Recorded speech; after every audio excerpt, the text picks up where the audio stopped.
ଦିନେ ମହାପ୍ରଭୁ ଜଗନ୍ନାଥଙ୍କୁ ପେଟ ବଥା ଯନ୍ତ୍ରଣାରେ ଅତ୍ୟନ୍ତ ବାଧା ଅନୁଭବ କରିଥିଲେ। ଆପଣମାନେ ଜାଣିଛନ୍ତି କି ପ୍ରତ୍ୟେକ ଦିନ ପ୍ରଭୁ ଜଗନ୍ନାଥଙ୍କ ଭକ୍ତ ମାନେ ଶହେ ଶହେ ପ୍ରକାର ପ୍ରସାଦ ବା ସମର୍ପଣ କରୁଛନ୍ତି। ତାହା ଦେଖି ପ୍ରଭୁ ଜଗନ୍ନାଥ ଭକ୍ତ ମାନେ ମଧ୍ୟ କେତେ ପ୍ରେମରେ ଭୋଗ ପ୍ରସାଦ ଆଣୁଛନ୍ତି। ମୁଁ ତାହା ନ ଖାଇଲେ ଦୁଃଖ ଅନୁଭବ କରିବେ ବୋଲି ପ୍ରଭୁ ଜଗନ୍ନାଥ ସେଇ ସବୁ ପ୍ରସାଦ ପାଇ ଦଉଥିଲେ। ପ୍ରତ୍ୟେକ ଦିନ ଅନ୍ୟ ଅନ୍ୟ ପ୍ରକାର ଖାଇବା ଯୋଗୁଁ ପ୍ରଭୁ ଜଗନ୍ନାଥଙ୍କୁ ଦିନେ ପେଟ ବଥା ଆସିଲା। ପ୍ରଭୁ ଜଗନ୍ନାଥ ଦିନେ ବୃଦ୍ଧ ବୁଢୀ ଲୋକଙ୍କୁ ସ୍ୱପ୍ନକୁ ଆସି କହିଲା, ମୋତେ ଅତ୍ୟନ୍ତ ପେଟ ବଥା ଅଛି, ମୋତେ ପିତା ପତ୍ର ରସ କରି ମୋତେ ଆଣିଦିଅ ବୋଲି ଜଗନ୍ନାଥ କହିଥିଲେ। ତୁରନ୍ତ ସେଇ ବୁଢୀ ଲୋକଟି ପିତା ଗଛ ପତ୍ରକୁ ରସ କରି ସାଙ୍ଗେ ସାଙ୍ଗେ ମନ୍ଦିରକୁ ଯାଉଥିଲେ। ମନ୍ଦିର ଭିତରକୁ ପ୍ରବେଶ କରିଥିବା ସମୟରେ ସେଠି ଦୁଇ ଜଣ ମନ୍ତ୍ରୀ ମାନେ ତାଙ୍କୁ ଆଙ୍ଗୁଳି ଦେଲେ, ସେଇ ପିତା ରସ ଫୋପାଡ଼ି ଦେଲେ। ସେଇ ବୁଢୀ ଲୋକଙ୍କୁ ଭିତରକୁ ନ ଛାଡି ବାହାରକୁ ପଠେଇ ଦେଇଥିଲେ। ତାପରେ ସେଇ ବୁଢୀ ଘରକୁ ଆସି ଖାନ୍ତି, ମୋ ପ୍ରଭୁ ପେଟ ବଥାରେ କେତେ ବାଧା ପ୍ରାପ୍ତ ଅନୁଭବ କରୁଛି, ଏହି ରାତି କେମିତି ରହିବ ପେଟ ବଥାରେ ବୋଲି କାନ୍ଦୁଥିଲେ। ସେଇ ଦିନ ରାତ୍ର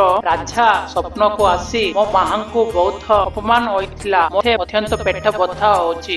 ରାଜା ସାଙ୍ଗେ ସାଙ୍ଗେ ସେଇ ବୁଢୀ ଲୋକ ଘରକୁ ଯାଇ ପିତା ଗଛ ରସ କାଢି ସାଙ୍ଗେ ସାଙ୍ଗେ ସେହି ବୃଦ୍ଧ ଲୋକଟି ପ୍ରଭୁଙ୍କୁ ସମର୍ପଣ କରିଥିଲେ। ସେହି ଦିନରୁ ଆଜି ପର୍ଯ୍ୟନ୍ତ ଭୋଜନ ହେଲା ପରେ ମହାପ୍ରଭୁ ଜଗନ୍ନାଥଙ୍କୁ ପିତା ରସ ଅର୍ପଣ କରୁଛନ୍ତି। ସାଙ୍ଗମାନେ ଆପଣଙ୍କୁ ଜଗନ୍ନାଥ ମହାପ୍ରଭୁ ଇଚ୍ଛା ଥିଲେ ଜୟ ଜଗନ୍ନାଥ ବୋଲି କମେଣ୍ଟ କରିଦିଅନ୍ତୁ ଆଉ ସବସ୍କ୍ରାଇବ କରିଦିଅନ୍ତୁ। ସାଙ୍ଗମାନେ ଜଗନ୍ନାଥଙ୍କ ଆଶୀର୍ବାଦ ଆପଣଙ୍କ ପାଖରେ ରହିବେ। ଜଗନ୍ନାଥ।